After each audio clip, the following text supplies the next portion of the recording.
Hey guys, welcome back. So, day 2 of getting this guy set up. Now it's a little bit better daylight here, so you could probably see a little better. But, I mean, that's a kid's ATV. If that gives you any size comparison to how big this guy is. Sorry about the background noise.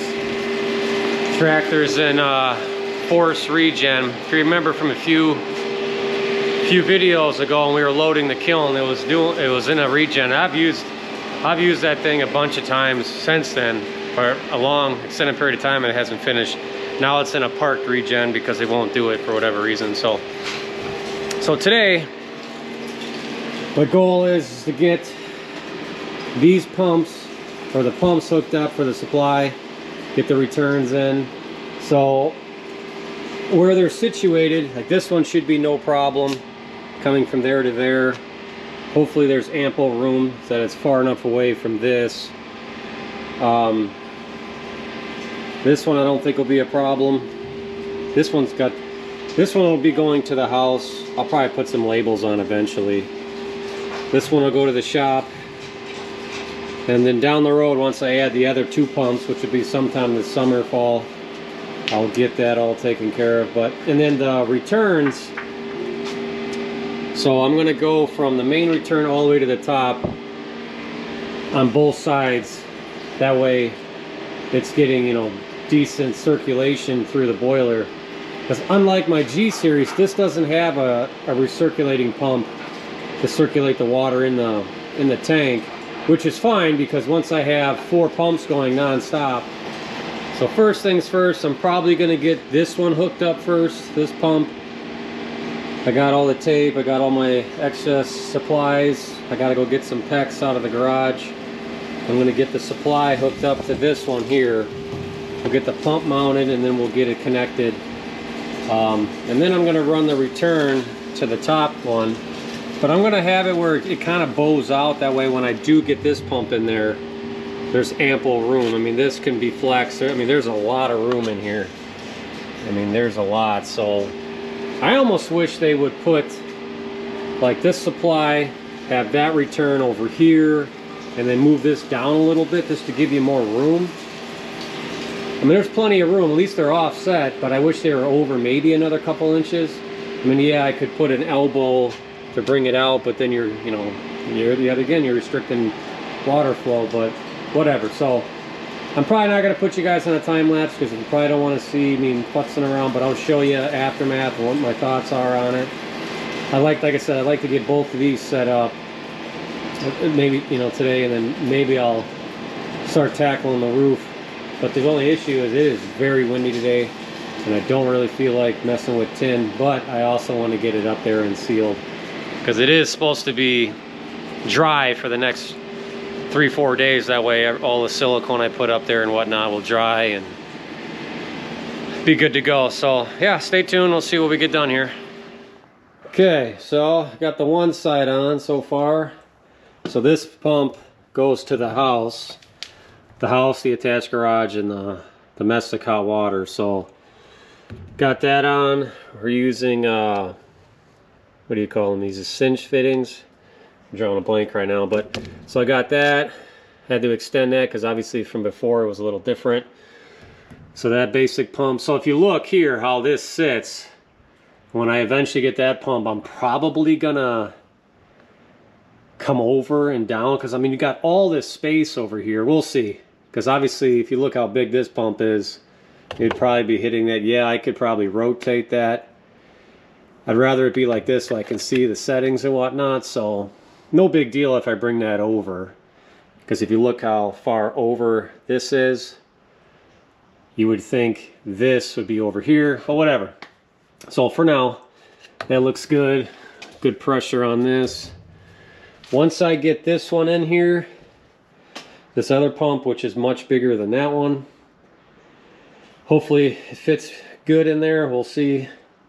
Once I get that pump in there though, I'm going to start filling it. I think it's hard to tell how full it's going to be, but I want to at least try to get maybe half today and then the rest of it maybe tomorrow or whatever. I don't want to, we are on well water. I don't think it'd be an issue, but I'd rather not drain it completely per se. I don't think that would happen, but You never know. So I'd rather be safe than sorry. But so I'm gonna get this pump on here, bring you guys back as we're filling it, and see how, hopefully if I can get it up high enough. I'm not concerned about this leaking at all. It would be here, so I at least want to get the water, which should be roughly halfway, and open the valve to see. It should drip if there had any water. Obviously if it's flowing, it'd be much better. So, and we can fill it from the house because I have it tied into the return line, which is this one here. So that'll fill that, and I'll kind of have an idea, I think, how much is in there. But yeah, so let me get this other pump on here. That one shouldn't be as difficult as it's more straight, but I still have to take the fitting off that's already on there, extend it up after I get the pump on there, because obviously that's way lower. So, all right, back to work. All right, guys, so got the other side on. I think it actually turned out pretty good. So it's all pecs I had laying around. So it's tight, but it's in there. I don't see those fittings leaking at all. The only places I'd be a little concerned about is here and here, but I think we'll be good. So we'll see. So I think now, now that the rain has passed, we just had like a couple big clouds come by. Rain for a little bit, but it's windy though, so I don't know. I'd like to at least get that out of there, find where the other one is, and get it. Actually, I should be able to see through here, but flop them over, take the good one, put it over there. At least get the chimney in there and secure. I can always leave the panel off for now until I get it cut perfectly, so, which that ain't gonna be the funnest either. So yeah, I'm just glad that's done. I think I'm definitely, when I do the other two pumps, you know, 90 it out to here and then straight down. I mean, I don't know why they would do that. It's just, this should have been over here. That way this would have been up here somewhere, straight down. But whatever. So I'll just 90 those off so it's clear. That way it goes straight up. So I got all the valves shut off except for this one where the water will be coming in to fill it. So I think, like I said, I think we're going to do about half today. At least get it up to here, where if I crack this one, it'll drip a little bit. That way I know it's about roughly halfway. It's probably not halfway, but close enough. So yeah, I think I'm going to try to tackle the roof here. We'll see. So stay tuned. All right, guys. Well, it's practically dark now, so I got the chimney on. Yeah, obviously, I took that roof panel off. It still obviously fits below the roof line there, so I put the tin back on just in case it rains. It's not supposed to for 3-4 days, but you know how that goes. So put that back on. I tell you what, I'm assuming this chimney was supposed to be installed prior to delivery, because when you slide that, it's not like on a G series. When you slide that in there, you have zero access to where the stack comes out of the unit. You can't access it from there. You know, you have to lift that top panel off. So I took a couple of those screws out, lifted it over the vent to be able to get my hand in there to be able to tighten down the, like that clamp with the screw in it, to clamp it down. I mean, that sits in there very, very tight, so I wasn't really concerned about it, but I got in there and did it. And then you have to put a couple brackets on both sides, which you can kind of see there. They give you all the screws for that, so I got that. That's in there now. I'm not too concerned about how it seals. Otherwise, I would, you know, high temp silicone it, but it's obviously underneath the roof. I may still do it just because, you know, like dust or whatever, or condensation or something. So I'll probably still do that. Let's see, I got the light on. I have it powered right now. I just found a light to put it. Didn't even come with a light, so not that I would ever use that, because I'm still going to probably put a light somewhere close to here. I'm still going to put my vent somewhere in here. I won't do it until I figure out exactly where the smoke really wants to go. Obviously, it's probably going to go right here, so I'll put it there and plumb it right out the side when I'm loading it. So yeah, so far so good. So I'm waiting on the chimney pipe now. Like I said, I ordered one that's 3 feet. I'm going to order another one for sure, I think. That'll give me, give or take, 6 feet above the roof line. I don't think I want to go any higher than that. Reason being is obviously now you're creating more of a draft, right? Which is good, but it's also bad at the same time. I'm not going to get into details on that, but it just affects how it burns, right? I mean, the draft is good, but so I think that's one more extension. Don't get me wrong, when I get that 3-footer, I'm going to fire it up for sure. And then I'll get another 3-foot with some type of cap with not a shield, but I'm drawing a blank. Spark arrestor on it.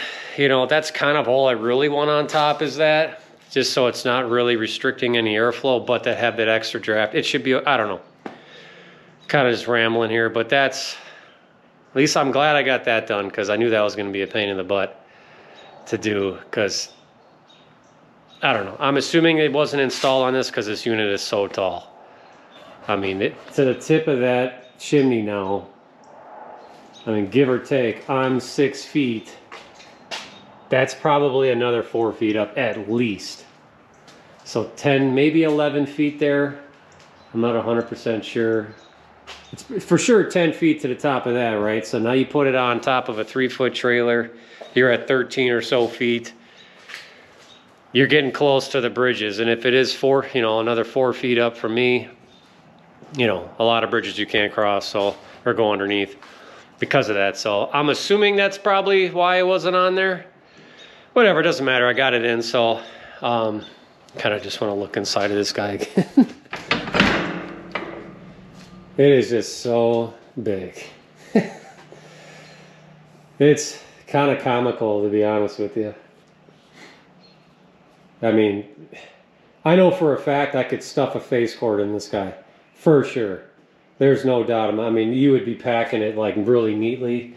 But I mean, for sure I believe you could get a face cord of wood in here.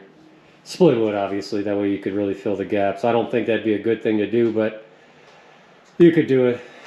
Give or take probably a month or two from now. I probably won't do that in the summer, just because I'm not going to have enough heat demand on it. But come wintertime, I will probably pack her full with minimal heat load on it. Just say if we went on vacation or something, how long it would last. We'll see. We got to get it up and running first. So, you know, but another thing is like, this is eye level from where I am right now. This is what I see, right? So for me to be able to clean that, I got to get on a step stool for sure to open that door and, you know, shovel out whatever debris is in there, which is fine. You know, the ash grate down here, you have the shaker handles, of course, but you have 2 ash pans. Now, I'm assuming the other ones have just a single. You have doubles here, which is nice. You only shake it. The smaller fly ash, I guess you could say, would be down below, and you only leave the hot coals in the box. So yeah, what else did I do? So she's wired up. She should be plumbed up. I think tonight we may fill it a little bit. We'll see. Like I said, I don't really want to drain the well. Not that it would, but just to be safe. I won't put the door back on until I know everything in here is good. It's not hard to do. It just pops in there and put this little set washer on there to hold it in.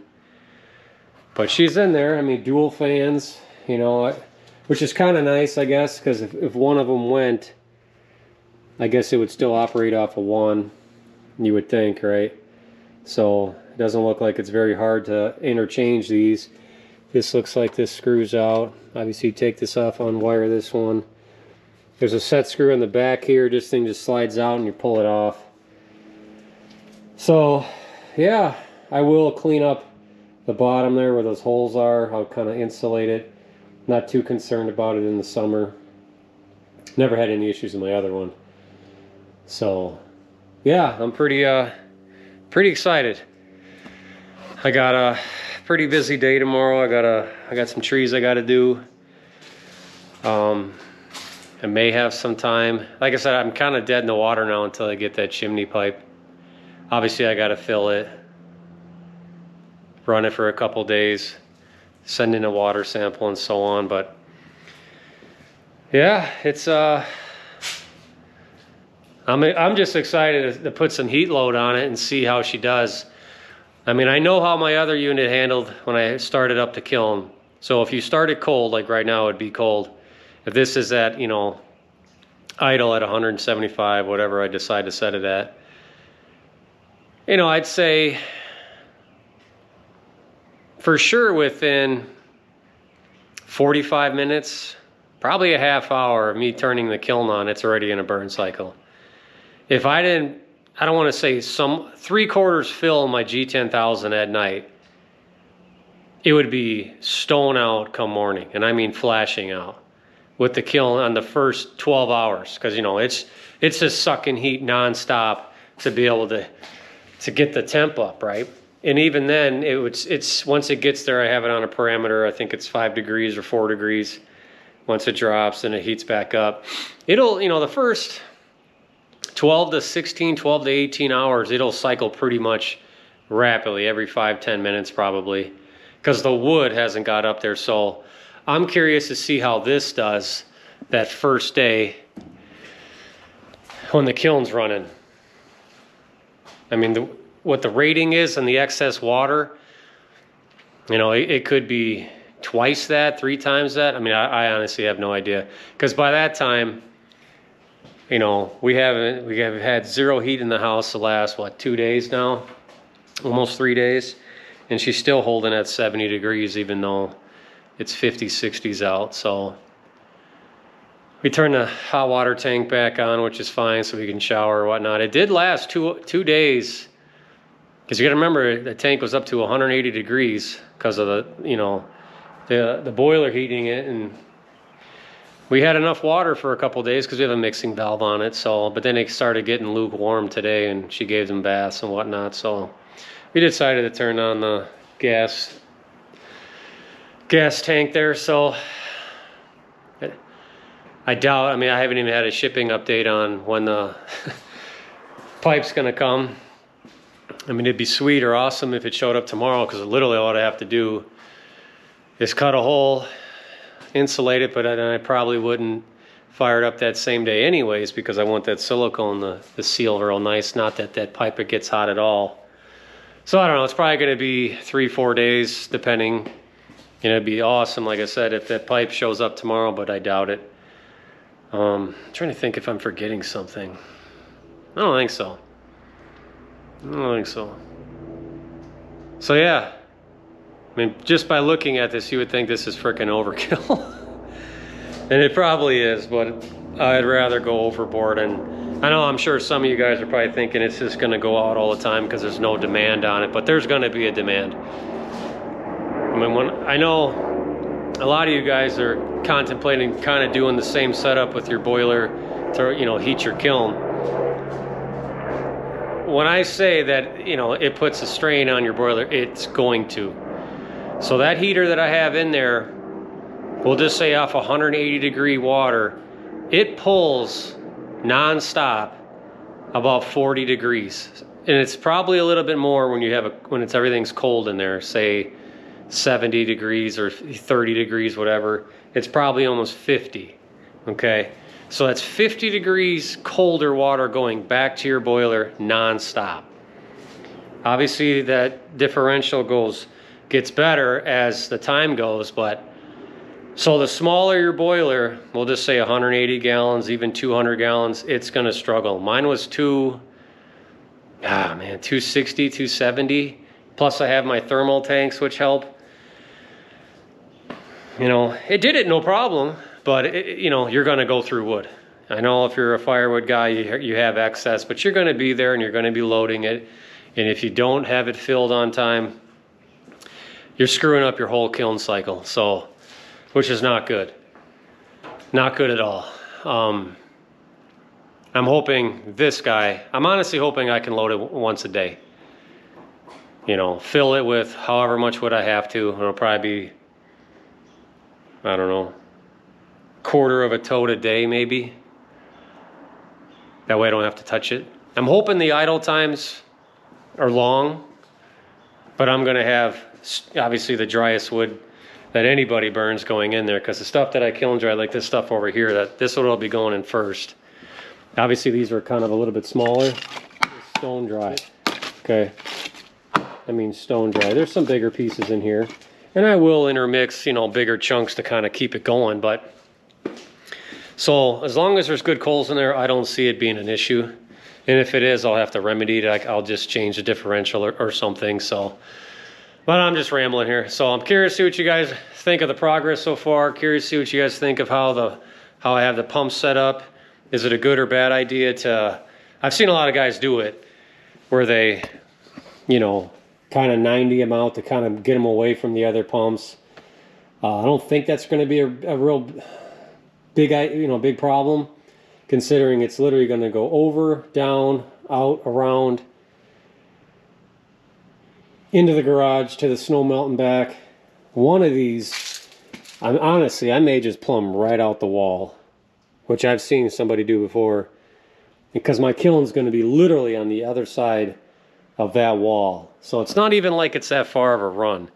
And I'm going to have just as big as the pump as this one, which is like 4 times what that is. So the head pressure, I'm not too concerned, because that pump was going through I don't know how many 90s in that garage, and the gallons per minute was not an issue whatsoever. So I've done enough research and whatnot. I think I know what I'm doing by now, hopefully. So, but yeah, let me know what you guys think. But as always, keep burning.